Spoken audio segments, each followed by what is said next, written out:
हमारे विद्यालय की प्रधानाचार्य आदरणीय कर्तव्य हमारे वन विभाग से आए हुए हमारे वन क्षेत्राधिकारी आदरणीय पांडे जी, उनकी पूरी टीम, हमारे सभी विद्वान शिक्षा साथी और प्यारे बच्चों, आज बड़ी खुशी की बात है कि जो वन सुरक्षा सप्ताह है हमारे राष्ट्रीय इंटर कॉलेज औरासी में विगत वर्षों की भांति इस वर्ष भी वन क्षेत्राधिकारी महोदय अपनी पूरी टीम को लेकर आए हैं। तो मैं विद्यालय परिवार की ओर से उनको बहुत बहुत बधाई देता हूँ, शुभकामनाएं देता हूँ और आभार व्यक्त करता हूँ कि जो ये सप्ताह हमारा है ये केवल एक उत्तराखंड में ही नहीं मनाया जा रहा है, बल्कि पूरे देश में ये अक्टूबर का जो महीना हमारा होता है 1 तारीख से लेकर 7 तारीख तक ये सप्ताह वनों के सुरक्षा के लिए, वन्य जीवों के सुरक्षा के लिए मनाया जाता है। और आप समाज विज्ञान और विज्ञान में भी इन तमाम चीज़ों को पढ़ते हैं। क्या महत्व है मानव जीवन में, उसके विषय में आज हम आपको यहाँ पर बताएंगे। और इसके लिए मैं सर्वप्रथम यहाँ पे अपने वन विभाग की तरफ से आमंत्रित करूँगा हमारे वाइल्ड लाइफ के एक्सपर्ट है श्री भुवन लाल टमटा जी को, वो आपको यहाँ पे इसके विषय में विस्तृत जानकारी देंगे।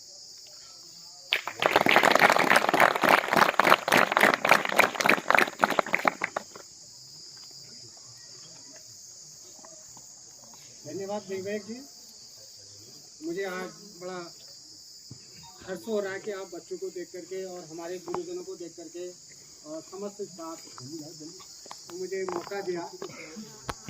जैसे कि आज हमारे यहाँ वन्य सप्ताह मनाया जाता है 1 से 7 अक्टूबर तक। हमें वन्य जीव के बारे में बच्चों को थोड़ा ज्ञान बताना बहुत आवश्यक होता है, क्योंकि बच्चों से ऐसी प्रेरणा लेते हैं, माँ बाप भी लेते हैं और अगल बगल जो हमारे गांव घर के माहौल होता है उससे भी परिचित रहते हैं। और बच्चों से ज़्यादा वो चीज़ काफ़ी दायित्वजनक देखी जाती है और समझी जाती है और बड़ों को बताया जाता है। गांव घरों में आगे पीछे चर्चाएं होती तो उससे हमारे वन्य जीव को काफ़ी फायदा मिलता है। जैसे कि हमारे वहाँ बाघ है, उसका बड़ा आतंक इस टाइम जो कह रहे हैं कि बहुत चला है और गांव घर में होता ही है। हम तो देखिए से अपने घर के आगे पीछे थोड़ा साफ सफाई हो और जिससे कि हमारे वन्य जीव जो है उससे अपना घना और अपना आवास ना बना सके। मेरा सभी से निवेदन है बच्चों से और हमारे गुरुजनों से भी कि बच्चों को ऐसी थोड़ा ज्ञान दिया जाए कि अपने घर के आगे और पीछे थोड़ा सा रास्ते को भी थोड़ा सा मोटिवेट करके साफ सफाई रखें, जिससे कि हमारे वन्य जीव उस घरों की ओर न बढ़ सके और किसी पर कोई आपदा न बन पाए। इसीलिए मैं अपने बच्चों को और अपने गुरु को इसी ज्ञान के ओर पर और बच्चों को ज्ञान देना चाहिए कि घर के आगे पीछे कैसी सफाई की जाए जिससे हमारे वन्य जीव हमको ना नुकसान पहुंचाया करके। इसीलिए हम आगे इनको एक जानकारी देने के लिए पूरा समस्त वन विभाग की ओर से जगह जगह हमारा स्कूलों में और कई गांव घरों में हमारा विभाग की ओर से प्रशिक्षण का कार्यक्रम चलता रहता है, जिसका कार्यक्रम 1 से 7 अक्टूबर तक पूरा गांव। इसके विषय में इनने आपको विस्तृत तरीके से आपको जानकारी दी। जैसे कि बच्चों आपके पाठ्यक्रम में भी होगा, पाठ्यक्रम तंत्र आपने पढ़ा होगा कि इस प्रकृति पे प्रत्येक जीव का एक दूसरे के साथ संबंध होता है, एक दूसरे से किसी न किसी रूप में जुड़े होते हैं। आपने देखा होगा कि एक खाद्य श्रृंखला बनी हुई है, ठीक है। उससे क्या होता है, प्रकृति का एक संतुलन बना रहता है। अगर प्रकृति से कोई भी जीव अगर कोई भी जीव अगर पूर्णतः समाप्त हो जाता है, उससे क्या होता है, संतुलन डगमगा जाता है। इसलिए क्या है, जिस प्रकार मनुष्य को यहाँ पर पृथ्वी पर जीवन जीने का हक है, उसी प्रकार प्रत्येक जीव को भी जीवन जीने का हक है। और इसी बीच अब मैं आगे आमंत्रित करूंगा अपने वन विभाग से उपवन क्षेत्राधिकारी श्री बलवंत सिंह गुसाई जी को, वो आपको बताएंगे।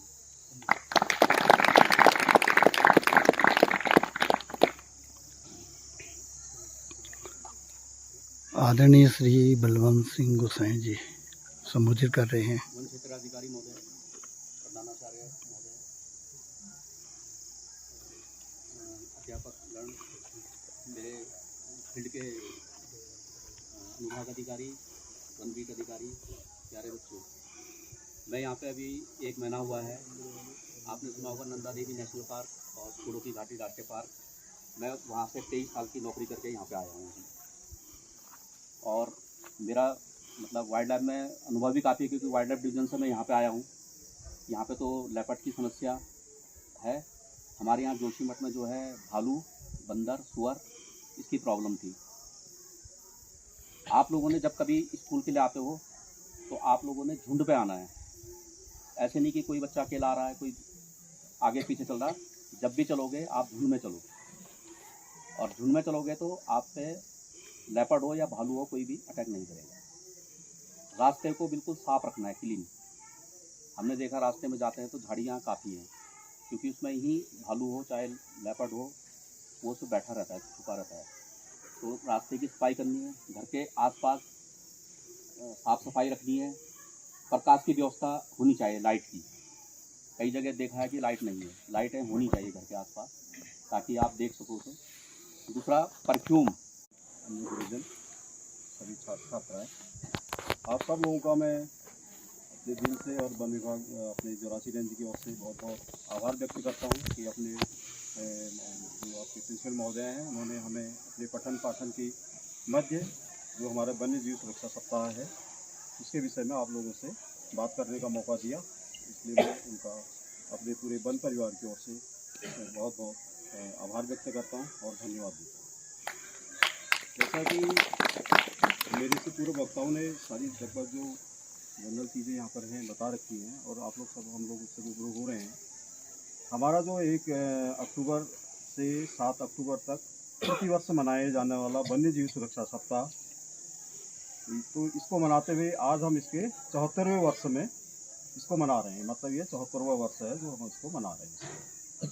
तो ये जो अभी आपकी डिबेट में होगी तो वहाँ भी ये चीज़ काम आएंगे, और आपकी जीके के लिए मैंने इस बात को यहाँ पर थोड़ा सा किया कि बच्चे आप लोग थोड़ा कहीं आपको आप इसकी हेल्प मिल सकती है। जैसा वन्य जीव सुरक्षा सप्ताह में मेनली हमारे गुसाई जी ने इसमें थोड़ा विस्तार से जो मेन बिंदु है हमारे घरों के आसपास सफाई वाला, और लाइट की, प्रकाश की व्यवस्था, और खाद का अपशिष्ट जो हम लोग फेंक दे रहे हैं। जानवर को वहाँ पे छिपने के लिए उपयुक्त स्थिति मिल जाती है। ठीक है, वो घटनाएं बढ़ती है। और बच्चों, हम आप ज़्यादा समय नहीं लेंगे आपका। एक वाद विवाद प्रतियोगिता रखी है, ठीक है। तो उसमें प्रतिभागियों के नाम है।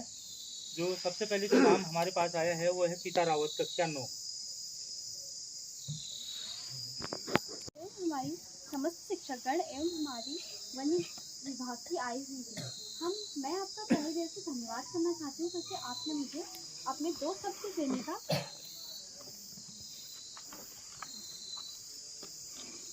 मेरा टॉपिक है कचरा हटाओ, जीवन बचाओ। हम आजकल देख सकते हैं कि गांव घरों में भी हमारा कितना कचरा फेंक सकता है। हमारे देश में कचरा इतना बढ़ चुका है कि हम उस कचरे को डिस्ट्रॉय नहीं कर पाए। हर चीज़ में हमें प्लास्टिक दिखेगा। प्लास्टिक हमारे लिए इतना ज़्यादा खतरा है कि वो नष्ट नहीं हो सकता है। हाँ, प्लास्टिक को डिस्ट्रॉय होने में 400 या 500 साल से भी ज़्यादा वर्ष लगते हैं, और ये प्लास्टिक अधिक बढ़ता जा रहा है। हम हर चीज़ में सिर्फ प्लास्टिक का ही उपयोग कर रहे हैं। प्लास्टिक हमारे लिए ऐसा हो गया कि प्लास्टिक का हम उपयोग ना करें तो हमारा कोई सामान नहीं आएगा। हम सारे प्लास्टिक को, आप जैसे दिल्ली जैसे शहरों में देख सकते हैं कि वहाँ ऐसे बड़े बड़े पशुएं घूमते हैं, जैसे हमारी गाय, हमारी बैल। तो हम देख सकते हैं कि वहाँ रोडों के किनारे इतना कचरा फेंका जाता है कि वह उन कचरे को खा के उनको वो बीमारी हो जाती है जिससे वो मर जाते हैं। और हम देख सकते हैं कि गांव घरों में पहले से कचरा नहीं दिखता था, अब हमें हर चीज़ यहाँ रोड के सामने फेंकी देती है, जबकि हमें डस्टबिन भी प्रोवाइड किए गए हैं, लेकिन वो डस्टबिन भी प्लास्टिक के बने हैं। प्लास्टिक हमारे जीवन के लिए इतना महत्वपूर्ण हो गया कि हर चीज़ प्लास्टिक की बनी है। हमें एक चीनी लेने भी जाना है तो उसमें भी हम प्लास्टिक की पॉलीथीन की इस्तेमाल करेंगे। हम इस प्लास्टिक को कम करने के लिए कपड़े का बैग भी ले जा सकते हैं, लेकिन हम सिर्फ उसी चीज़ का इस्तेमाल करना चाहते हैं जो हमारे लिए हानिकारक है। प्लास्टिक का उपयोग सबसे ज़्यादा हम देख सकते हैं कि भारत में हुआ है। इसका उत्पादन चीन ने किया था, लेकिन सबसे ज़्यादा इसका उपयोग भारत कर रहा है। चीन और अमेरिका ने इसकी खोज की थी, लेकिन सबसे ज़्यादा इसका उपयोग भारत में ही है।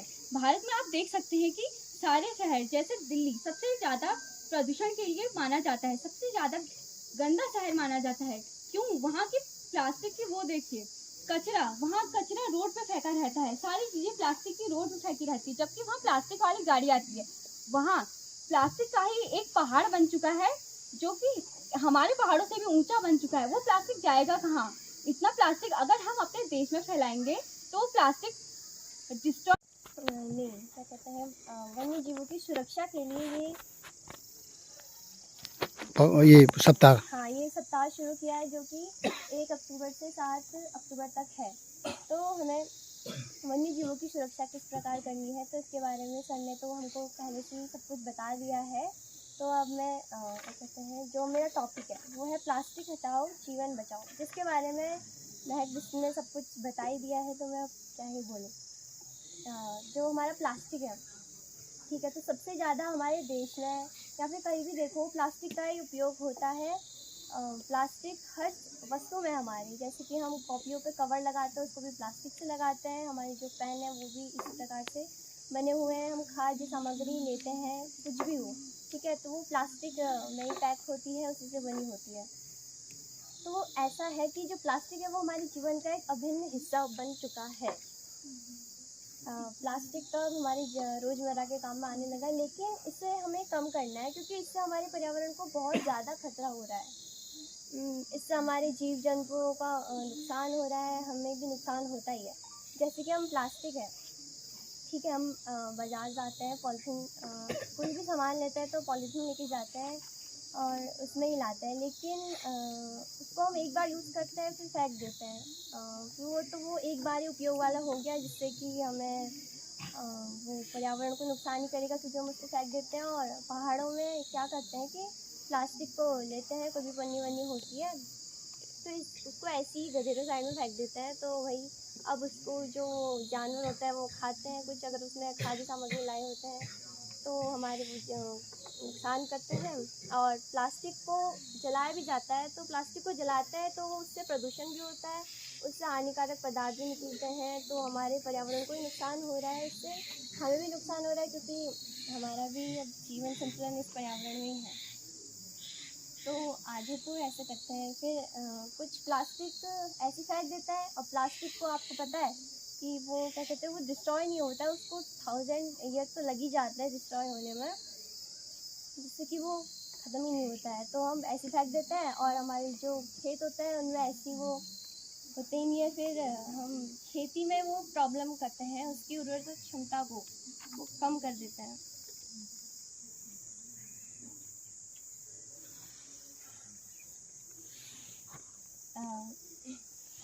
पूरे विश्व में लाखों टन में, ठीक है, प्लास्टिक का उपयोग होता है और हर साल ही होता है। वो बहुत हमारे इसमें नहीं है, पूरे विश्व में ही है, लेकिन हमारा देश जो है वो सबसे प्रथम पे आता है प्लास्टिक के उपयोग में। ये जो प्लास्टिक है वो जाते कहाँ है, हम इनको ऐसे फेंक देते हैं और ये कचरे में से उठा के ये कहीं नहीं फेंकते हैं, ये क्या कहते हैं वो समुद्र में डाल देते हैं। अब समुद्र में डालेंगे तो वहाँ जीव जो रहते हैं, यानी कि मछलियाँ रहते हैं, वो अपना भोजन समझ के उनको खा लेते हैं। जैसे कि जेलीफिश वो होता है, तो वो समझते हैं कि हमारा भोजन है तो इसको खा लेते हैं। इनको भी थोड़ा बड़ी मछलियाँ खा देते हैं, तो ऐसे ही उनको लगता है कि हमने खाया, उनका पेट थोड़ा सा फूल जाता है तो वैसे ही मर जाते हैं। और कुछ जीवों को क्या कहते हैं, जैसे कि मछलियाँ कुछ लोग खाते हैं ना, नॉन वेजिटेरियन, तो हाँ उनको खाते हैं तो हम भी बीमार पड़ जाते हैं, हमें भी क्या कहते हैं वो रोग आ जाता है। और प्लास्टिक को जब वो बनता है ना तो उसमें क्या कहते हैं कुछ गैसें निकलती होंगी, तो वो भी हमारे पर्यावरण को नुकसान पहुंचाता है। और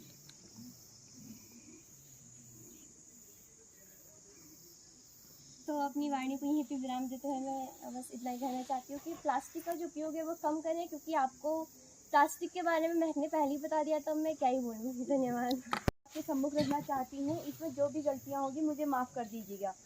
मेरा टॉपिक है प्लास्टिक हटाओ जीवन बचाओ।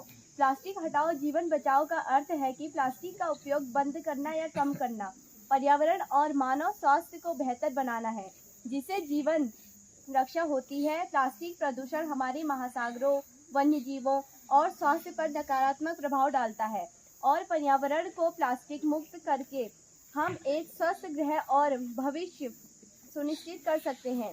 प्लास्टिक में हानिकारक रसायन होते हैं जो खाद्य पदार्थों से मिल सकते हैं, जिससे कैंसर और तंत्रिका विकासात्मक विकारों का खतरा बढ़ जाता है। प्लास्टिक में बहने वाले प्लास्टिक समुद्री जीवों को फंसा सकते हैं या भोजन समझकर खा सकते हैं, जिससे भूखमरी और मृत्यु होती है। प्लास्टिक के बजाय कपड़े के बैग, पुनः प्रयोज्य पानी की बोतलें और धातु के बर्तन जैसे विकल्पों का उपयोग करें। ताजे फलों या सब्जियों को खरीदते और प्लास्टिक की पैकेजिंग से बचें। दूसरे का प्लास्टिक कम करने और पर्यावरण को बचाने के लिए प्रोत्साहित करें। सहायक अध्यापक एवं उपस्थित यहाँ पे वन विभाग के अधिकारी वर्ग और मेरे प्यारे भाई बहनों, आप सभी को मेरा नमस्कार।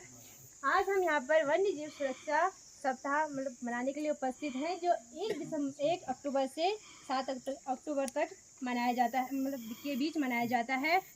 तो जैसे कि आज का मेरा टॉपिक है मानव वन्य जीव सह अस्तित्व, मतलब कि मानव और अन्य वन्य जीव सह अस्तित्व का अर्थ है कि मनुष्य और जंगली जानवर एक ही क्षेत्र में रहते हैं और उनके हित तथा जरूरतें एक दूसरे से ही पूरी होती है। जैसे कि जो प्रकृति में मनुष्य है, जीव जंतु हैं, वो परस्पर एक साथ रहते हैं।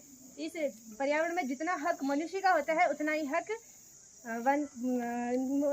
हक पशुओं का होता है। और जैसे यह एक आदर्श स्थिति है जहां दोनों को न्यूनतम नुकसान होता है, लेकिन पूरी तरह से संघर्ष मुक्त होना संभव नहीं है।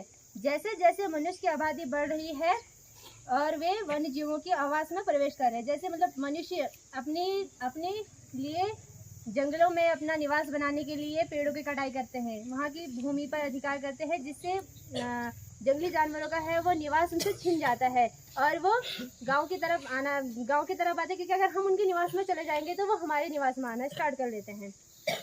तो वो जंगलों को काट देते हैं, जिससे वनस्पति और प्रकृति आवास मतलब कम हो जाता है। जो जंगली जानवरों का है उनका आवास घट जाता है और मनुष्य का विकास होता है।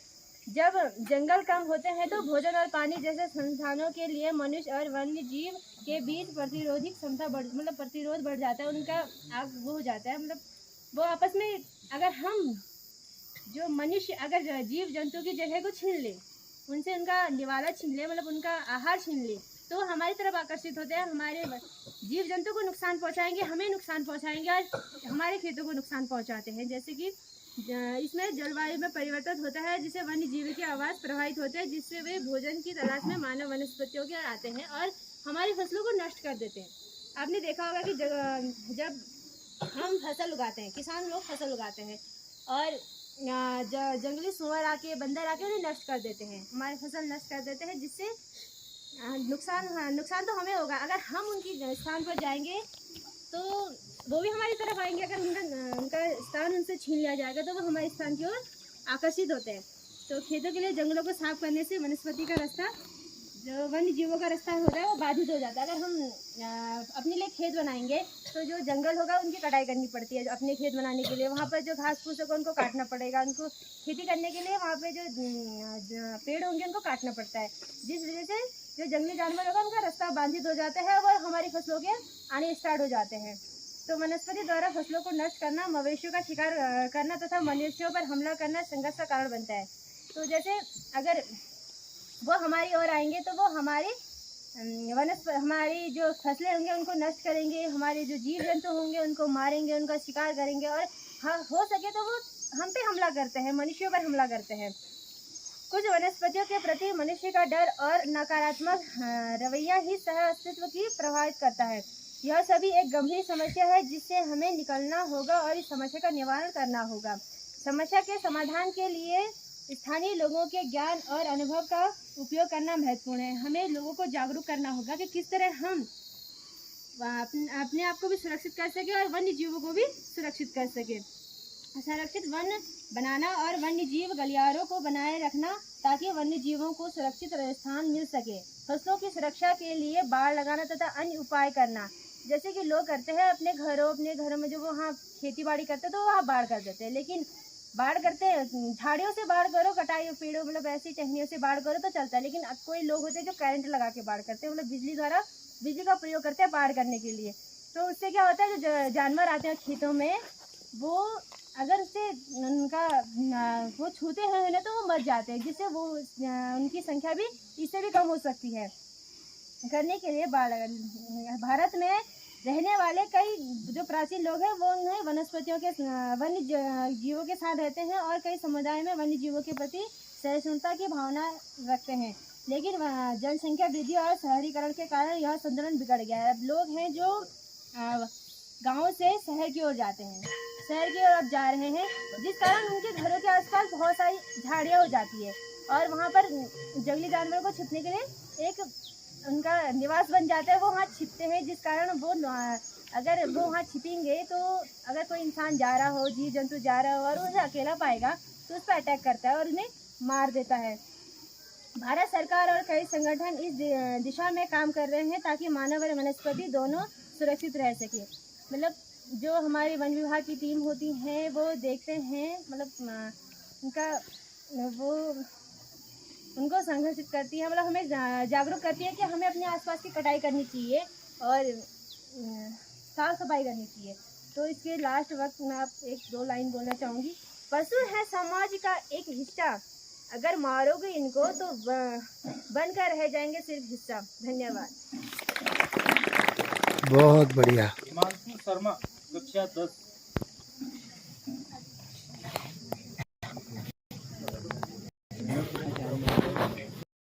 जीवों को बनाया है जो कि उनकी निःशुल्क एक रक्षा करते हैं।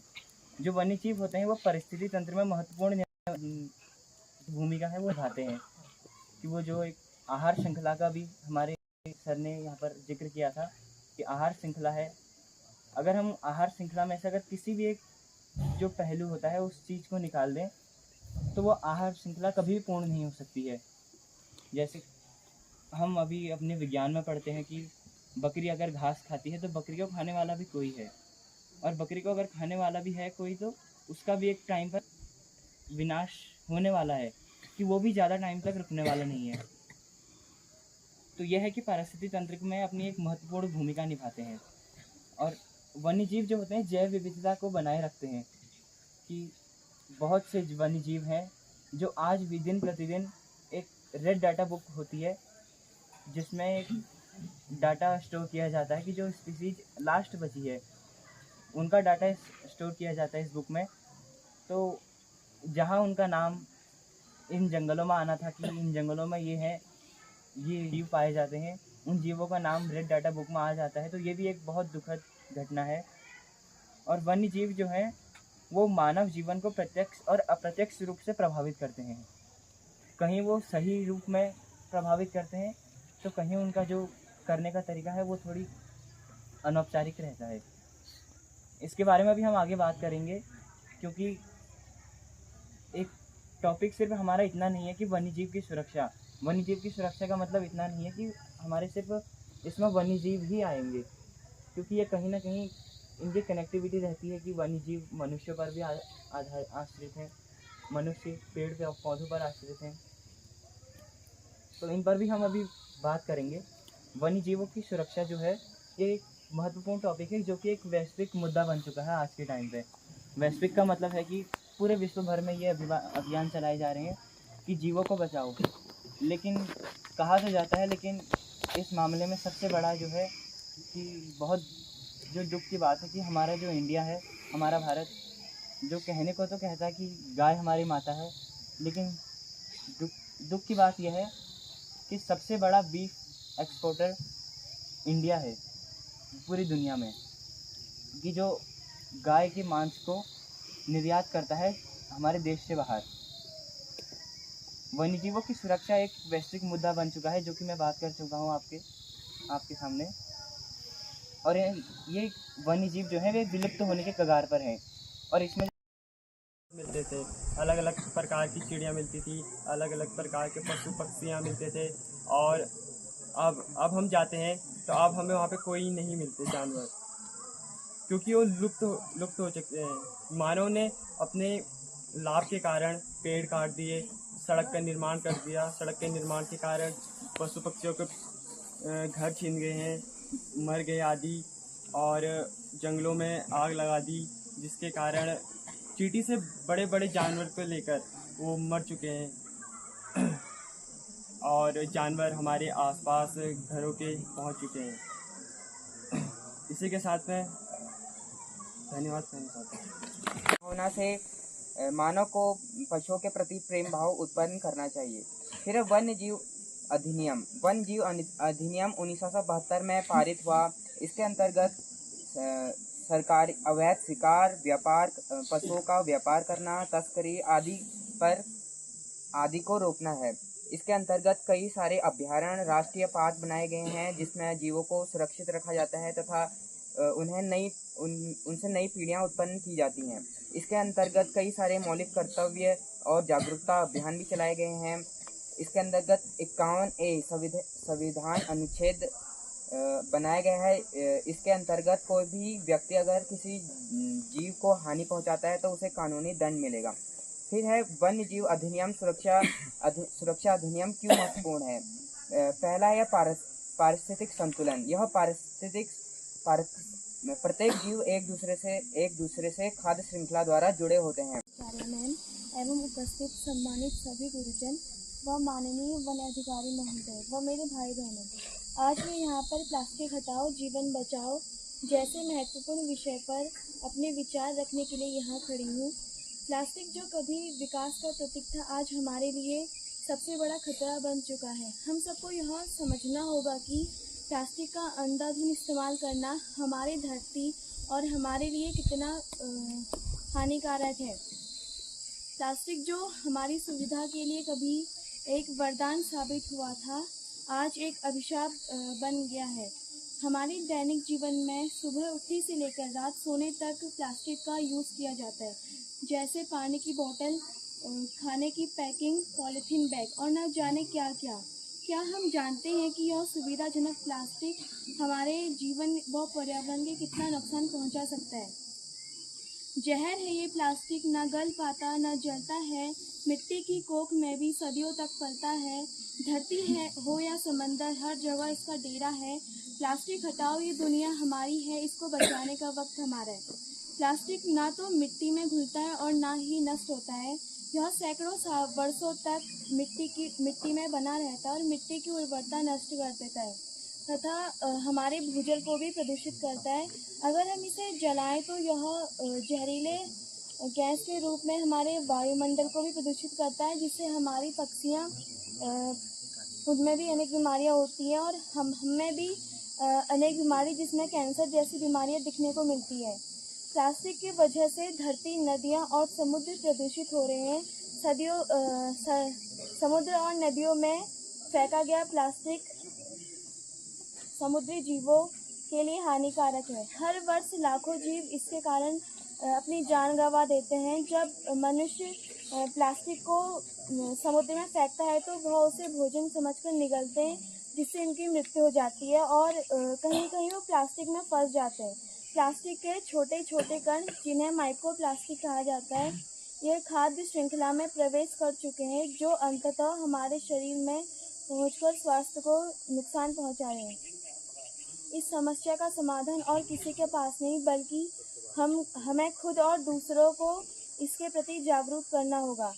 यह सिर्फ सरकार या नगर निकायों का काम नहीं, बल्कि हर नागरिक की जिम्मेदारी है कि वह अपने आवास और स्वयं को कचरे के खतरे से सुरक्षित रखे। हमें प्लास्टिक का इस्तेमाल कम से कम करना चाहिए। उसकी जगह जूट या आप पेपर बैग या कपड़े की थैलियाँ इस्तेमाल कर सकते हैं। और इसको कम करने के लिए कुछ उपाय, जैसे कि हम प्लास्टिक की बोतल पानी पीने की यूज़ करते हैं, उसको आप फेंक देते हैं, तो आप उसमें पौधे लगा सकते हैं जिससे कि वह बर्बाद ना हो। और आप प्लास्टिक को रिसाइकिल करने के लिए भेज सकते हैं। तथा जो प्लास्टिक होता है वो सड़क में डामर करने के लिए कोलतार के रूप में भी काम आता है। याद रखिए, हमारा छोटा सा प्रयास भी एक बड़ा बदलाव ला सकता है। जैसे एक एक बूंद से बड़ा सागर भरता है, उसी तरह हमारे छोटे छोटे प्रयास से हम इस धरती को प्लास्टिक से मुक्त करा सकते हैं। आइए हम सब मिलकर एक शपथ लें कि प्लास्टिक का इस्तेमाल कम करेंगे और अपनी धरती को बचाएंगे, तभी हम इस सही मायने में प्लास्टिक हटाओ जीवन बचाओ का नारा साकार कर पाएंगे। आओ सब मिलकर एक अभियान चलाएं, प्लास्टिक को जड़ से उखाड़े और जीवन बचाएं। स्वच्छ हो धरती, स्वच्छ हो हवा, स्वच्छ हो ये सारा जग। प्लास्टिक के खतरे को अब दूर करना आप तक। धन्यवाद। सीखने को मिलती है। आपने बहुत मेहनत की और अपने विचारों को रखा। अब समय भी हो रहा है। अब मैं इस विद्यालय के प्रधानाचार्य श्रीमती कविता पांडे मैडम जी को यहाँ पे आमंत्रित करना चाहूँगा। वो अपने विचार रखेंगे, उसके बाद बच्चों पुरस्कार वितरण होगा। ठीक है। अधिकारी सोसाइटी और उनकी समस्त टीम, मेरे सम्मानित गुरुजन, प्रिय छात्र एवं छात्रा, आप सभी का अभिवादन। हम सभी वन विभाग द्वारा आयोजित इस प्रोग्राम में यहाँ पर एकत्र हुए हैं, जो कि वन्य प्राणी सप्ताह, जो कि अक्टूबर के प्रथम सप्ताह में मनाया जाता है, इस संदर्भ में यहाँ पर एकत्र हैं। तो आपने जाना कि वन्य जीवों को सुरक्षित रखना क्यों ज़रूरी है। हम सभी ये जानते हैं कि हमारी पूरी पृथ्वी एक पारितंत्र, एक बड़ा पारितंत्र है, जहाँ पर जीवित और अजीवित, जिन्हें जैव और अजैव घटकों की श्रेणी में रखा जाता है, ये एक दूसरे से अंतर संबंधित होते हैं। यानी बिना जैव के हम अजैव की या बिना अजैव के जैव की कल्पना करें, ऐसा संभव ही नहीं है।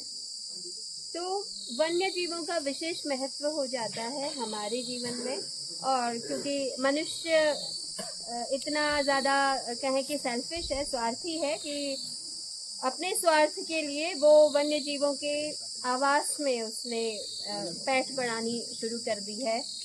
उनके आवासों को वो घेरता चला जा रहा है, नष्ट करता जा रहा है। तो परिणाम स्वरूप ये हो रहा है कि वन्य जीव और मनुष्य का जो संघर्ष है वो बढ़ता चला जा रहा है। लेकिन हमें बहुत सारे कानून हैं, बहुत सारे नियम हैं, जो कि सरकारी लेवल पे हमें देखने को मिलते हैं, सुनने को आते हैं। लेकिन मुख्य रूप से हमारी क्या जिम्मेदारी होती है, हमें वहाँ पर ध्यान देना होगा। व्यवहारिक रूप से हम क्या कर सकते हैं, हमें वहाँ ध्यान देना है। तो आप अपने स्तर पर जो कर सकते हैं, जैसे किसी भी वन्य जीव को आपको नुकसान नहीं पहुंचाना है। वनाग्नि होती है, वनों को जलाया जाता है, और कई बार ये मानव जनित होता है। हर बार ऐसा नहीं होता कि प्राकृतिक रूप से वनों में या जंगलों में आग लग गई है, ऐसा हमेशा नहीं होता है प्राकृतिक रूप से। ज़्यादातर वो मानव जनित होता है। मनुष्य अपने स्वार्थ के लिए या शायद कभी अपने मज़े के लिए भी वो आग लगा रहा है। तो हमारी जिम्मेदारी बनती है कि हम वनों को आग से बचा सके जहाँ संभव है। हमारी जिम्मेदारी बनती है कि हम अपने घरों के आसपास सफाई रखें। बार बार आपसे कहा जाता है अपनी सफाई रखें, अपने आसपास सफाई रखें। तो इसका मतलब बिल्कुल ये नहीं है जहाँ पर आप बैठे हैं केवल वहाँ पर साफ करें। आपके घरों के आसपास, जैसा हर बार बोला जा रहा है कि झाड़ियाँ हो रही हैं, और निश्चित रूप से जो भी जंगली जानवर आते हैं वो इन्हीं झाड़ियों का सहारा लेते हैं और आक्रमण करते हैं, और कई सारी दुखद सूचनाएं हमें मिलती हैं। तो बहुत सारी समस्याएं हैं, बस हम अपने लेवल पर क्या कर सकते हैं, हमें उस पर ध्यान देना है, अपने कर्तव्यों को समझना है।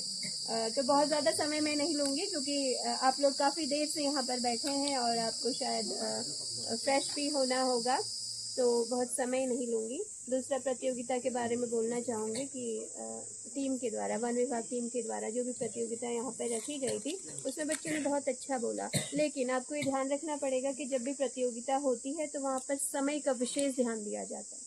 आप एग्ज़ाम भी देते हैं तो 2 या 3 घंटे का वो एग्ज़ाम होता है, उसी घंटे के दौरान आपको सब कुछ लिखना होता है। तो यहाँ पर आपको निश्चित समय में टू द पॉइंट बोलना होता है, ऐसा नहीं कि आप, और हाँ, बार बार आप ये कह रहे थे उन्होंने बोल दिया तो अब मैं क्या कहूँ। नहीं, ऐसा नहीं है। ये एक प्रतियोगिता है। आपके जो विचार हैं आप बोलिए, दूसरे ने भले ही बोल दिया लेकिन आप अपने विचार रखिए।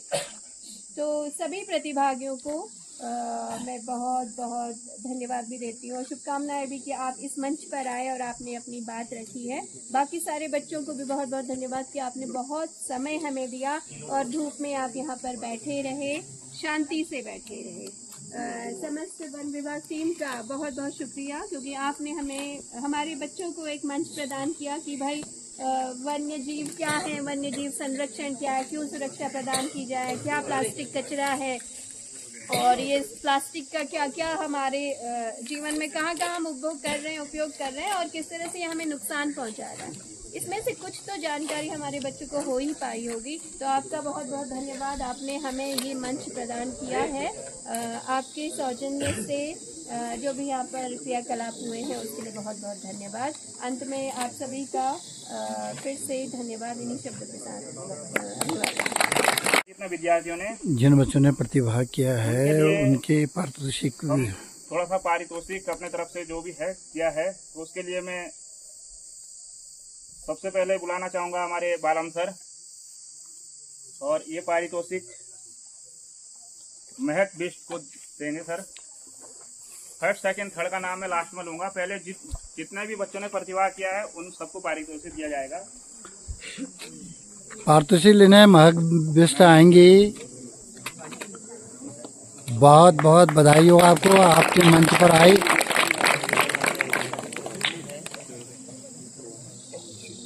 दीपा रावत।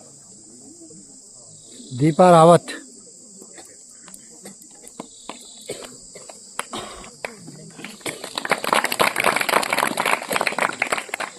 आशा बिष्ट।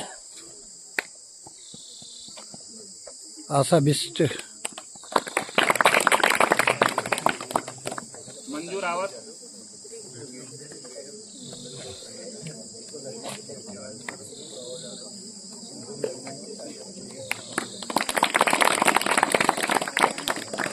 हिमांशु शर्मा।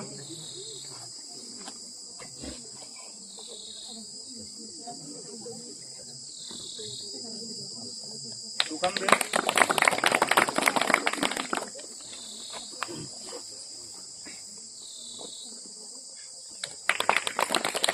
चेतना जोशी।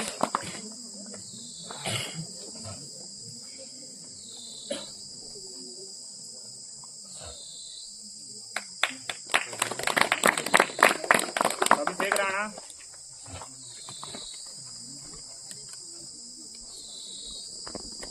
दीक्षा रावत।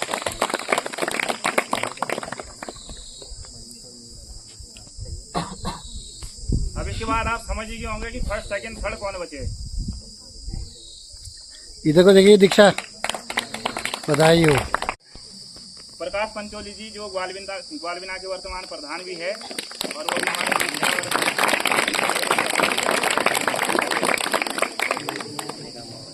और इसके लिए जो थर्ड प्राइज है, सबसे पहले मैं उनको बुलाना चाहूंगा। जो थर्ड प्राइज है वो मिला है महक बांगरी। बंगारी, बांगरी नहीं बंगारी, बाद में महक बंगारी। बहुत बहुत बधाई हो। महक बंगारी को तृतीय पुरस्कार मिला है, इनको बधाई है। तो पारितोषिक वितरण हो रहा है। महक बंगारी तृतीय स्थान पर। सेकंड प्राइज है, उसके लिए मैं हमारे वन विभाग से हमारे डिप्टी सर को बुलाना चाहूंगा। और जो सेकंड प्राइज है वो है मनीष। द्वितीय प्राइज मिला है मनीष। ये बैग मिला है, इसे बहुत देर तक बोल लेते ये। और मनीष को बहुत बहुत बधाई हो, बहुत अच्छा। पहला प्राइज है, उसके लिए मैं हमारे विद्यालय की प्रधानाचार्य महोदय को आमंत्रित करना चाहूंगा। और जो पहला प्राइज है वो मिला है सीता रावत। Very good. सीता रावत को प्रथम पुरस्कार मिला है। बहुत बहुत बधाई की पात्र हैं। इधर को देखो, बहुत अच्छा, बहुत बधाई। तो इस प्रकार से ये हमारा पारितोषिक वितरण का भी हो गया है। बहुत बहुत बधाई हो आपको, शुभकामनाएं। बहुत बहुत धन्यवाद पूरी टीम को। तो इस प्रकार से पारितोषिक वितरण का कार्यक्रम भी हो गया है। तो सभी बच्चों से अगली बार अगर ये प्रतियोगिता होती है तो ये सप्ताह में आप जरूर अपना सभी लोग भाग करेंगे। ठीक है भाई। तो इस प्रकार से ये आज जो हमारा ये वन्य जीव सुरक्षा सप्ताह था उसका समापन हमारे प्रधानाचार्य कविता पांडे मैम ने कर दिया है। तो मैं सभी बच्चों को और जोरासी वन क्षेत्र के उन सभी अधिकारियों को, कर्मचारियों को बहुत बहुत धन्यवाद देना चाहूँगा कि आप हमारे बीच आए, आपने ये इस कार्यक्रम को संपन्न कराया, तो बहुत बहुत धन्यवाद। तो इस प्रकार से कार्यक्रम होते रहेंगे तो बच्चों का भी मनोबल बढ़ेगा। तो ज़्यादा नहीं कहता, जय भारत, जय उत्तराखंड, धन्यवाद। और हमारे चैनल को सब्सक्राइब कीजिए, लाइक कीजिए और शेयर कीजिए। धन्यवाद बहुत बहुत।